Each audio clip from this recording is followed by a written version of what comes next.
mukhang okay sa harap. Pero pagtingin natin sa side view, oh my gosh, wala tayong ngipin. Ang remedyo natin, let's make her smile wider. Plastic na pustiso, pinakamurang pustiso. Stay plate ang tawag dito.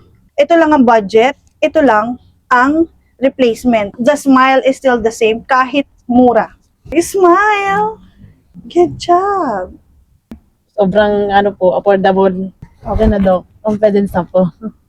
Confident. Masaya na ngumiti. Natural po yung kulay niya. Parehas po sa ngipin ko po. Okay. So, taga saan po sila? Sa Maragondon po. Kasi po nakita ko po yung sa video mo niyo po. Laging viral, nakikita ko po yan. Kasi maganda po yung quality ng denture niyo po. Ay, wow. Thank you very much. Opo. At enjoy lang po. Salamat po, Doc. Welcome.